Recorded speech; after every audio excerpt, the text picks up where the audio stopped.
नमस्कार दोस्तों, राधे राधे। आज हम बात करने वाले हैं दोस्तों संत संप्रदाय से संबंधित प्रीवियस ईयर के जितने भी इम्पोर्टेंट क्वेश्चन हैं दोस्तों, जो कि पिछली विगत भर्ती परीक्षाओं में पूछे गए हैं और उनकी आगे भी आने की संभावना लगभग बनी ही रहती है। एक दो क्वेश्चन यहाँ से पुटअप होते ही रहते हैं। तो दोस्तों समय न जाया करते हुए करते हैं आज की सेशन की शुरुआत। दोस्तों क्लास को अंत तक देखिए, वेरी इंपॉर्टेंट क्वेश्चन होने वाले हैं दोस्तों। चलते करते हैं क्वेश्चन नंबर 26 दोस्तों, निम्नलिखित में से कौन सा युग्म सुमेलित नहीं है दोस्तों? कौन सा युग्म है जो सुमेलित नहीं है? हड़बू का संबंध बेंगटी से है, बिल्कुल सही बात है दोस्तों। मल्लीनाथ जी का संबंध तिलवाड़ा से है, सही बात है दोस्तों। तल्लीनाथ जी का संबंध पांचोटा से है, सही बात है।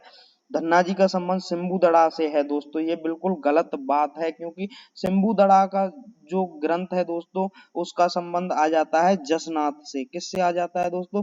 जसनाथ जी से। तो इसका जो राइट आंसर है सुमेलित नहीं है, तो कौन सा? ऑप्शन डी इसका राइट आंसर हो जाएगा। अगले क्वेश्चन की बात करते हैं दोस्तों। जसनाती संप्रदाय की उत्पत्ति किस रियासत राज्य में हुई थी? जो जसनाती संप्रदाय की उत्पत्ति किस रियासत राज्य में हुई थी? तो वो हुई थी दोस्तों बीकानेर के अंदर। इसका सही जवाब ऑप्शन सी हो जाएगा दोस्तों। अगले क्वेश्चन की बात करते हैं दोस्तों। निम्नलिखित में से कौन सा जसनाती संप्रदाय का मुख्य केंद्र है? मुख्य केंद्र कौन सा है दोस्तों जसनाती संप्रदाय का? तो वो आ जाता है कतरियासर, बीकानेर। कहाँ है दोस्तों कतरियासर? किसके अंदर है? तो वो बीकानेर के अंदर है। अगले क्वेश्चन की बात करते हैं दोस्तों। जसनाती संप्रदाय के नियमों की संख्या है। जसनाती संप्रदाय में दोस्तों कितने नियम चलते हैं? तो वो चलते हैं 36। कितने हैं दोस्तों? 36, 36 दोस्तों इसका सही आंसर हो जाएगा। और 29 नियम किसके हैं दोस्तों? बिश्नोइयों के। किसके हैं दोस्तों? बिश्नोइयों के, है ना। अगले क्वेश्चन की बात करते हैं दोस्तों। लिखमादेसर, पुनरासर, मालासर किस संप्रदाय की उपपीठें हैं दोस्तों? किस संप्रदाय की उपपीठें हैं? तो वो आ जाती है जसनाती संप्रदाय की दोस्तों। ऑप्शन ए इसका राइट आंसर हो जाएगा। अगले क्वेश्चन की बात करते हैं दोस्तों। बमलू पांचला सिद्ध किस संप्रदाय से संबंधित हैं दोस्तों? जो बमलू पांचला जो पीठे हैं दोस्तों, वो किस संप्रदाय से संबंधित हैं? तो वो आ जाती हैं जसनाती संप्रदाय से। किससे संबंधित हैं दोस्तों? जसनाती संप्रदाय से। इसमें जो पांचला पीठ है दोस्तों, ये नागौर के अंदर आती है। किसके अंदर आती है दोस्तों? नागौर के अंदर आती है। और बाकी सभी हैं दोस्तों, जो बमलू है ये बीकानेर के अंदर आती है। और जो लिखमादेसर, पुनरासर, मालासर है, ये सभी भी किसके अंदर आती हैं? तो ये सभी भी बीकानेर के अंदर आती हैं। अगले क्वेश्चन की बात करें दोस्तों, और इसी के साथ में दोस्तों कुछ अगर मैं फैक्ट बताऊं जसनाथ जी के बारे में, तो जसनाथ जी का जन्म हुआ था दोस्तों, जसनाथ जी का जन्म हुआ था तो वो हुआ था 1482 ईस्वी में। और पिता का नाम था दोस्तों, इनके पिता का नाम था हमीर जी, हमीर जाट। और माता का नाम था दोस्तों इनकी का, तो वो था रूपा दे। और जो इनके दोस्तों गुरु थे, गुरु का नाम था दोस्तों इनके का गोरखनाथ। क्या था दोस्तों? गोरखनाथ। जो इनका जन्म है दोस्तों कार्तिक शुक्ल एकादशी के दिन हुआ था। और जो दोस्तों जो इनकी जहां पे इनका जन्म हुआ था कतरियासर के अंदर, तो कतरियासर में जो जमीन दी थी वो दी थी दोस्तों इनको सिकंदर लोदी ने। सिकंदर लोदी के द्वारा इनके लिए जमीन दी गई थी। किसके कहने पर दी थी? तो वो दी थी दोस्तों रुस्तम के कहने पर। किसके कहने पर? रुस्तम के कहने पर इनको क्या है दोस्तों जमीन दी थी जसनाथ जी को। अगले क्वेश्चन की बात करें दोस्तों। लालनाथ जी, चौकनाथ जी और सवाई दास जी किस संप्रदाय से संबंधित हैं? तो ये सभी दोस्तों संत हैं, वो किस संप्रदाय से संबंधित हैं? तो वो आ जाते हैं जसनाती संप्रदाय से। इसका ऑप्शन ए इसका राइट आंसर हो जाएगा। अगले क्वेश्चन की बात करें दोस्तों। मध्यकालीन मेवात के प्रसिद्ध संत थे। मध्यकालीन मेवात के प्रसिद्ध संत कौन थे दोस्तों? तो मध्यकालीन मेवात के प्रसिद्ध संत थे दोस्तों लालदास जी। कौन थे दोस्तों? इसका आंसर बी हो जाएगा, लालदास जी। लालदास जी की बात करें दोस्तों, तो इनका जन्म कब हुआ था? तो इनका जन्म हुआ था दोस्तों 1540 ईस्वी के अंदर हुआ था। और जो इनके पिता थे दोस्तों, पिता का नाम था चांदमल। क्या नाम था दोस्तों? चांदमल। और माता का नाम था दोस्तों इनकी का समदा। क्या था दोस्तों? समदा। और अपन इनके गुरु की बात करें दोस्तों, गुरु थे इनके गदन चिश्ती। कौन थे दोस्तों? गदन चिश्ती इनके गुरु थे। अगले क्वेश्चन की बात करें दोस्तों, निम्नलिखित में से किस संप्रदाय के अनुयायी मेव भी हैं? कौन सा संप्रदाय जिसके अनुयायी दोस्तों मेव भी हैं?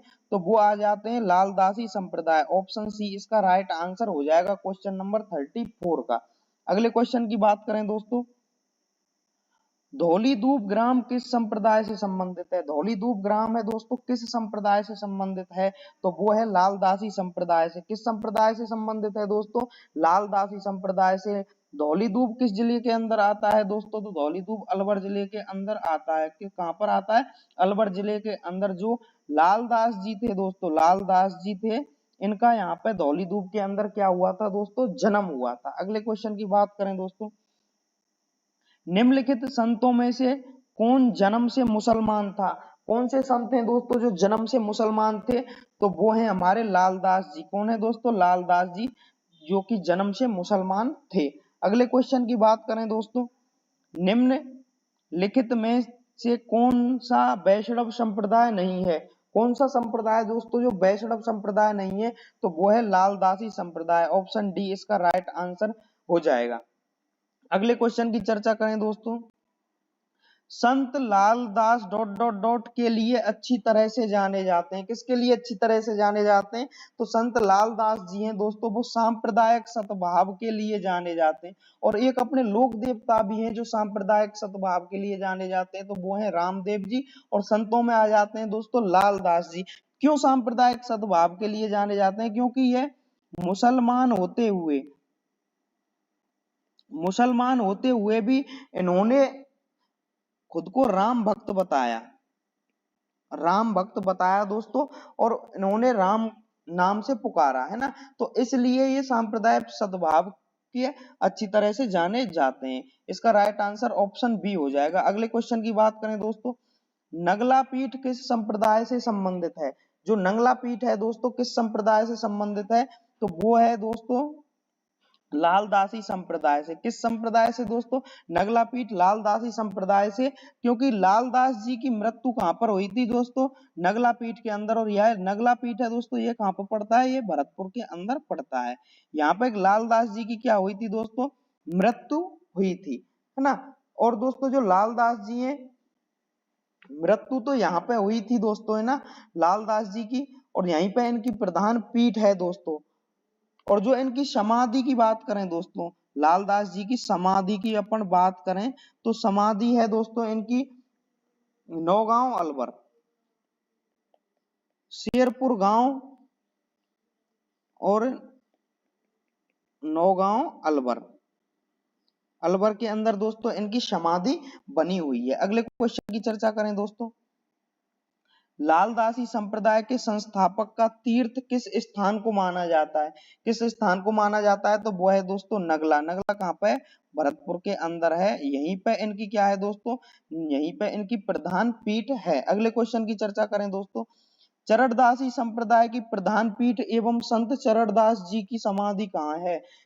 प्रधान पीठ संत चरणदास जी की दोस्तों प्रधान पीठ और समाधि कहाँ पर है? तो वो है दोस्तों दिल्ली के अंदर। कहाँ है दोस्तों? इसका ऑप्शन ए इसका राइट आंसर हो जाएगा। क्वेश्चनों को दोस्तों आखिर तक देखिएगा, बहुत ही इंटरेस्टिंग और बहुत ही इंपॉर्टेंट होने वाले हैं। लगभग यहाँ से एक दो क्वेश्चन 100% आएंगे ही आएंगे संत संप्रदाय से दोस्तों। और यही क्वेश्चन है जो कि रिपीट होते रहते हैं, इसलिए अंत तक देखिएगा। अगले क्वेश्चन की बात करते हैं दोस्तों, दयाबाई और सहजोबाई राजस्थान के किस संत की शिष्याएं थीं? तो यह है दोस्तों किस संत की शिष्याएं थी? तो वो है चरणदास संत की शिष्याएं थी। कौन कौन थी दोस्तों? दयाबाई और सहजोबाई इनकी शिष्याएं थी। अगले क्वेश्चन की अपन चर्चा करें दोस्तों,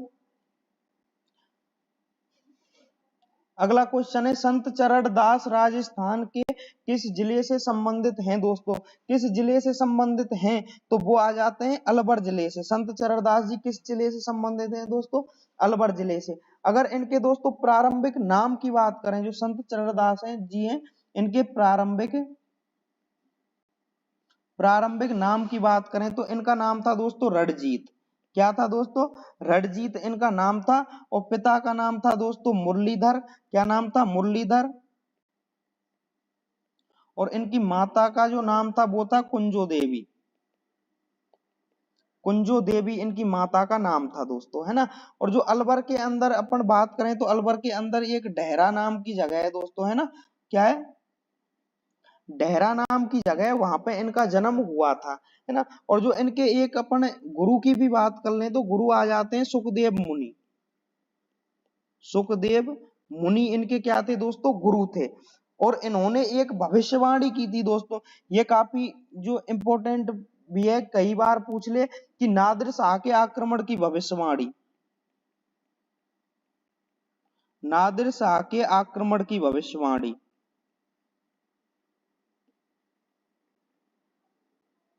भविष्यवाणी इन्हीं के द्वारा दोस्तों की गई थी। अगले क्वेश्चन की चर्चा करें दोस्तों, धर्म जहाज, भक्ति पदार्थ एवं नासकेत लीला रचनाएं निम्न में से किस संत की हैं दोस्तों? किस संत की हैं? तो वो आ जाती है दोस्तों, किस संत की हैं? तो वो है चरणदास जी की। किसकी हैं दोस्तों? चरणदास जी की। ऑप्शन डी इसका सही आंसर हो जाएगा। इसी के चलते दोस्तों और ग्रंथों की अपन चर्चा करें तो वो आ जाते हैं इनके ज्ञान सागर और ब्रह्मचरित्र, ब्रह्मचरित्र, भक्ति सागर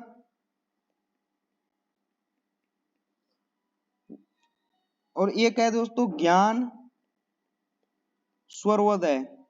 ये सभी दोस्तों इनके द्वारा रचित ग्रंथ हैं। अगले क्वेश्चन की बात करें दोस्तों, क्वेश्चन नंबर 45, हरनावा गांव किस संत से जुड़ा हुआ स्थल है दोस्तों? किस संत से जुड़ा हुआ स्थल है दोस्तों? वो है राणाबाई। किस संत से जुड़ा हुआ स्थल है दोस्तों? राणाबाई, है ना। हरनावा गांव कहाँ है दोस्तों? पहले तो यह आ जाता, जैसे इसका जन्म पर्वतसर, पर्वतसर तहसील है दोस्तों। और पर्वतसर तहसील पहले तो नागौर में पड़ती थी, लेकिन नए जिले बने तब से कुचामन डीडवाना, कुचामन डीडवाना के अंदर आता है, डीडवाना के अंदर आता है। अगले क्वेश्चन की अपन चर्चा करें दोस्तों, राजस्थान की दूसरी मीरा संत रानाबाई का जन्म कहाँ हुआ था? एक इंपॉर्टेंट क्वेश्चन एक तो यही है दोस्तों, राजस्थान की दूसरी मीरा कौन है? रानाबाई। कौन है दोस्तों? रानाबाई। इनका जन्म कहाँ हुआ था दोस्तों? इनका जन्म हुआ था हरनावा गांव। हरनावा गांव कहाँ है? डीडवाना कुचामन के अंदर है एट प्रेजेंट में। और चर्चा करें कब हुआ था दोस्तों, तो वो आ जाते हैं 1504 ईस्वी के अंदर एक जाट परिवार में जन्म हुआ था, है ना। और इसके चलते इन्होंने दोस्तों 1570 ईस्वी में जीवित समाधि ली थी। क्या ली थी दोस्तों? जीवित समाधि फाल्गुन शुक्ल त्रयोदशी के दिन ली थी। अगले क्वेश्चन की बात करें दोस्तों, राजस्थान में वल्लभ संप्रदाय का प्रमुख धार्मिक स्थल कौन सा है? राजस्थान में वल्लभ संप्रदाय का प्रमुख धार्मिक स्थल है दोस्तों, वो क्या है? नाथ द्वारा। क्या है दोस्तों? नाथ द्वारा है। और जो इनके प्रवर्तक हैं, इनके जो प्रवर्तक हैं दोस्तों, प्रवर्तक हैं वल्लभाचार्य। क्या है दोस्तों? वल्लभाचार्य। और दोस्तों इन्हीं के बेटे थे, वल्लभाचार्य के पुत्र थे, कौन थे? विठलनाथ। कौन थे दोस्तों? विठलनाथ। इन्होंने यहाँ पे क्या है दोस्तों, नाथ द्वारा के अंदर अष्टछाप कवि मंडली का गठन किया, है ना। अष्टछाप कवि मंडली का गठन किया, है ना। ये वेरी इंपॉर्टेंट है। अष्टछाप मंडली का गठन किसके द्वारा? विठलनाथ के। और कहां पर? नाथ द्वारा राजसमंद के अंदर किया गया था, वल्लभ संप्रदाय, है ना। अगले, मथुराधीश मंदिर कहाँ स्थित है? तो मथुराधीश मंदिर कहाँ स्थित है दोस्तों? ऑप्शन ए इसका सही जवाब हो जाएगा, कोटा में, क्योंकि यहाँ की उपपीठ है दोस्तों, है ना। जो प्रधान पीठ तो कहाँ है? नाथ द्वारा राजसमंद के अंदर है दोस्तों। और जो वल्लभ संप्रदाय की एक उपपीठ है मथुराधीश मंदिर, कोटा के अंदर है दोस्तों, जिसे मथुरेश जी या मथुरेश जी, बड़े मथुरेश जी के नाम से जाना जाता है। और भरतपुर में भी दोस्तों इनकी जो एक मंदिर है मदन मोहन जी, एक है कामबन कामा के गोकुल चंद जी, है ना। और इसी के द्वारका जी कांकरौली राजसमंद में हो ही गया, आपका श्रीनाथ जी राजसमंद में है एक। और इसी मदन मोहन जी एक कामा में हो गया, बाल कृष्ण जी सूरत गुजरात में। आदि जो इनकी क्या है दोस्तों, उपशाखाएं। अगले क्वेश्चन की चर्चा करें, धन्ना भगत के गुरु थे। धन्ना भगत के गुरु कौन थे दोस्तों? तो उनके गुरु थे रामानंद। कौन थे दोस्तों? उनके गुरु थे रामानंद। ऑप्शन सी इसका राइट आंसर हो जाएगा। अगले क्वेश्चन की चर्चा करें दोस्तों। उस युग्म को चुनिए जिसके दोनों संत रामानंद के शिष्य थे। दोनों शिष्य रामानंद के शिष्य थे दोस्तों। जो रामानंद के दो शिष्य थे वो कौन कौन है? धन्ना था और एक था पीपा था। कौन कौन है दोस्तों? धन्ना तो था दोस्तों जाट और पीपा था राजपूत। और इन्हीं के साथ में दोस्तों रामानंद की अपन बात करें तो इनके और भी शिष्य थे। एक था रैदास जो कि जाति से क्या था? चमार था। और एक था दोस्तों कबीर, वो जुलाहा था, जाति से क्या था? जुलाहा। और बाकी के धन्ना जो कि जाट थे और पीपा राजपूत थे। दोस्तों क्लास कैसी लगी कमेंट करके जरूर बताएं दोस्तों। आज मिलते हैं नेक्स्ट क्लास के पार्ट 3 में। अगर आप दोस्तों चैनल पर नए हो तो चैनल को सब्सक्राइब करना बिल्कुल ना भूलें, बेल आइकन को प्रेस कर दें। आगे अपनी क्लास शाम को 8 बजे सभ्यताओं से संबंधित लाइव होने वाली है दोस्तों, तो उसमें जुड़े आप। शाम की जो क्लास है 8 बजे, वो भी वेरी जो प्रीवियस ईयर के जो इंपॉर्टेंट क्वेश्चन है उन्हीं से संबंधित होने वाली है दोस्तों। तो मिलते हैं दोस्तों अगली क्लास में, तब तक के लिए जय हिंद जय भारत।